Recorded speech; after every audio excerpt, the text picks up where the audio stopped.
I woke up to a sound that did not belong in the forest at night. Not wind, not rain, not an animal brushing past the walls. It was deliberate, slow, heavy. Something was touching my front door. I lay still for a few seconds, listening. My cabin sat alone at the edge of the reserve, more than an hour from the nearest ranger station. At this hour, nothing good ever came knocking. I reached for the flashlight and the radio on the nightstand, already running through the usual threats in my head. A bear testing the door, a wounded boar, or worse, people. The sound came again, a dull scrape, followed by a low breath. I stood up, pulled on my boots, and quietly unlatched the rifle from the wall. I did not load it.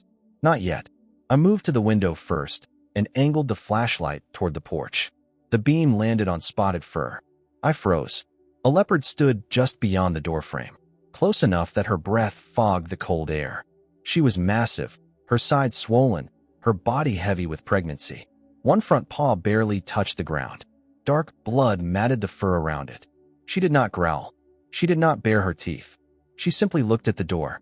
I whispered to myself without meaning to, "Thomas, stay calm." The leopard lifted her head when she heard my voice. Our eyes met through the glass. There was no challenge in her stare, no hunting focus. What I saw instead was exhaustion, pain, and something that felt dangerously close to expectation. Another scrape followed, softer this time.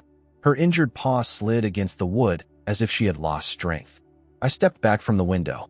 Every rule drilled into me over years of training screamed the same thing. Do not open the door. Do not invite a predator inside. Distance keeps you alive. But she did not leave. Minutes passed. The forest remained silent, as if everything else was watching too. I stood there, heart pounding, rifle hanging useless in my hand.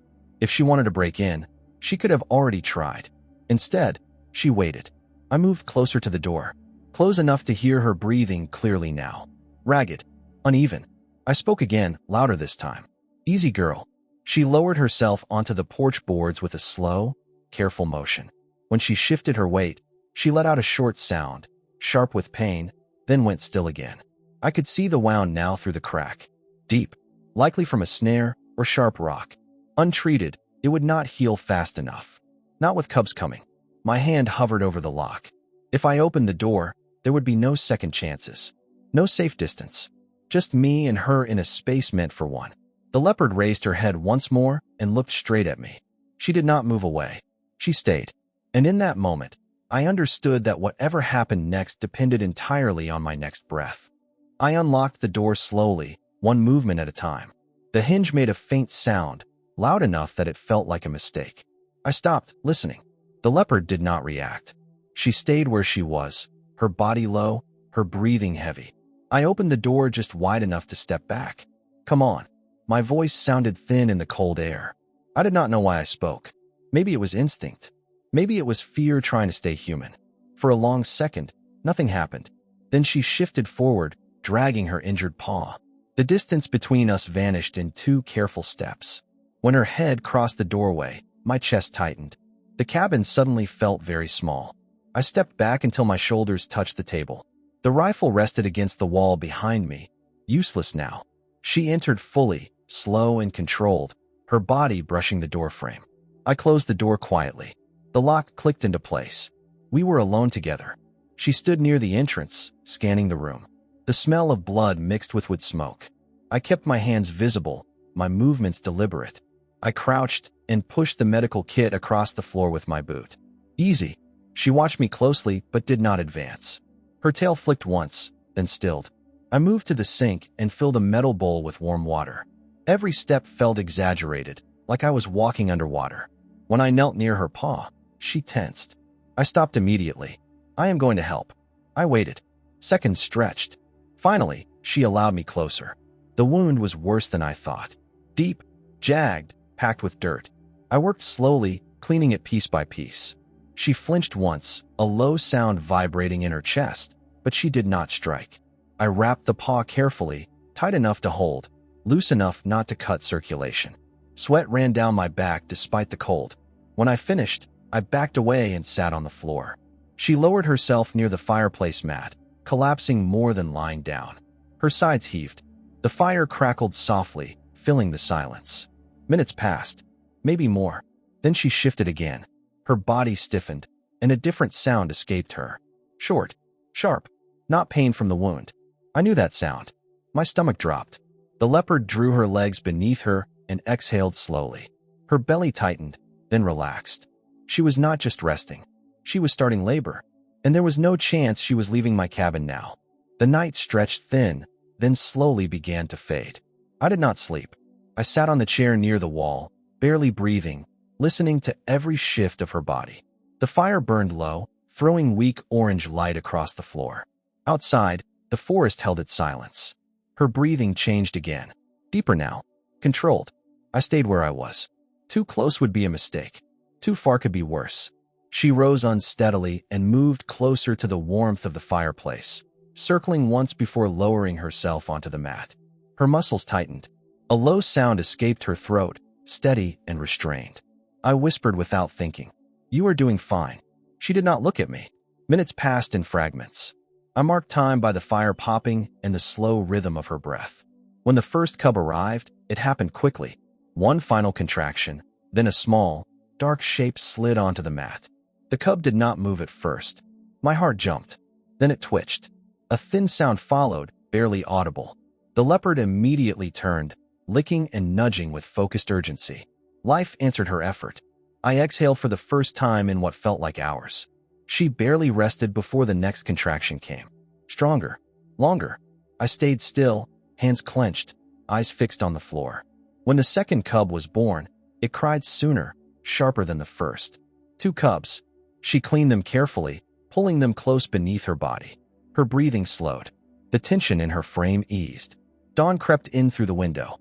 Pale light replaced firelight, revealing details I had avoided seeing too clearly. The cubs were small, fragile, pressed tight against her belly. She watched them constantly, alert despite exhaustion. I moved only when she lifted her head. I added wood to the fire, quietly, then stepped back. She allowed it.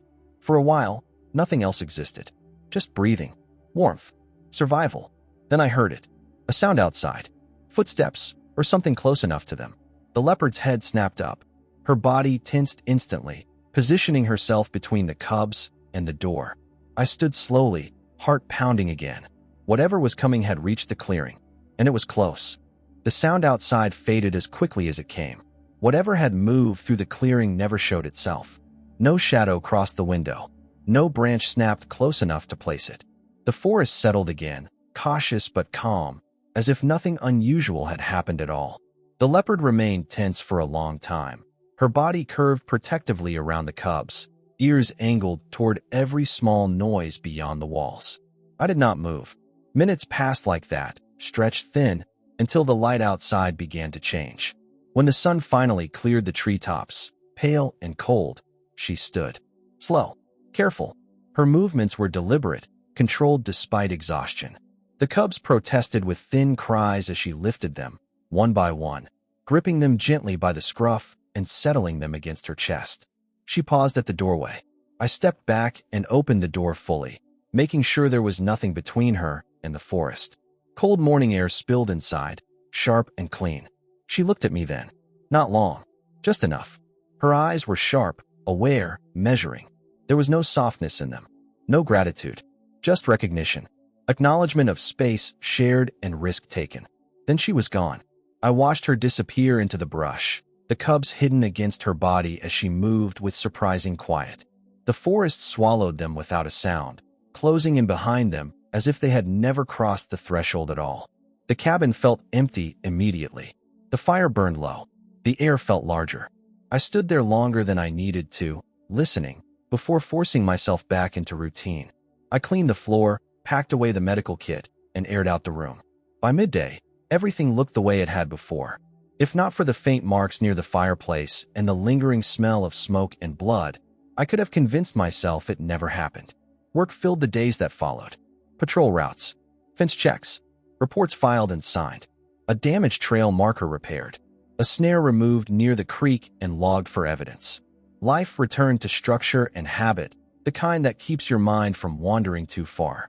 Weeks passed. Sometimes I noticed tracks along the higher ridges. Sometimes I heard movement at night that made me pause mid-step. I never followed. Some distances are meant to stay intact, unmeasured, and unexplained. One afternoon, during a routine patrol along the northern slope, the ground gave way beneath my boot. There was no warning. The rock crumbled instantly, loose shale giving way under my weight. I dropped hard, sliding several feet before my leg struck stone. Pain exploded up my side, sharp enough to steal my breath. I tried to stand. I could not. The radio lay just out of reach, close enough to see, too far to grab. The slope above me was too steep to climb with one leg useless beneath me. Below, the terrain vanished into dense brush and shadow. I lay still, breath shallow, staring at the sky through branches shifting slowly overhead. Night was not far off, and I was not moving anywhere. The fog rolled in before sunset. It crept up the slope slowly, swallowing sound first, then distance, until the forest felt smaller and farther away at the same time. I lay where I had fallen, my leg useless beneath me, pain pulsing in dull, rhythmic waves that grew sharper whenever I tried to shift my weight. I had managed to pull the radio closer with numb fingers, but the casing was cracked, the screen dark. No signal reached out. No voice answered back. I focused on breathing. In through the nose, out through the mouth. Slow enough not to panic. Fast enough to stay awake. Hours passed without shape or order. Cold settled into my bones, creeping upward from the ground and into my spine. Every movement sent sharp reminders through my body, so I stopped trying altogether. The forest changed as light drained away. Birds fell silent one by one. Wind moved somewhere above me, unseen, brushing the tops of trees I could no longer see. I heard her before I saw her. A low sound cut through the fog, steady and deliberate. Not a growl, not a warning. It carried weight without threat, presence without pressure. I turned my head slowly, afraid that too much movement would make it disappear. She stood on the edge of the clearing, barely visible through the haze. Larger than memory, leaner than before, her outline solid against the shifting gray. Her stance was alert but measured, balanced and ready. She did not advance. She did not bare her teeth. She simply watched. She looked at me. I did not speak. There was nothing useful to say. No command that mattered. No plea that would change anything. She lifted her head and released a sharp, piercing call. It cut cleanly through the fog, echoing once, then again, carrying farther than her body ever would. The sound did not belong to fear or aggression. It was something else entirely. Intentional, purposeful. She repeated it. Time stretched thin. My vision blurred at the edges. The fog thickened, then shifted as shapes moved beyond it. Voices. Flashlights. Someone shouted my name, distant at first, then closer. The leopard stepped back into the trees as the search team broke through the brush, boots sliding on wet ground. Hands reached me. Someone spoke close to my ear. Words blurred together, overlapping and indistinct. Relief came quietly, without celebration, without drama. They stabilized my leg and lifted me onto a stretcher as night closed in around us. Recovery took time. Days turned into weeks. Weeks into careful movement and measured steps. When I returned to light duty, the leg was stiff but strong enough to carry my weight. One morning, along a familiar ridge, I stopped without thinking. Tracks crossed the trail. Small ones, following larger prints. They moved toward the high ground, steady and unhurried. I let them be. The forest did not owe me anything. It never had. Don't forget to subscribe so you won't miss new stories. And now just click the playlist or the next video on your screen.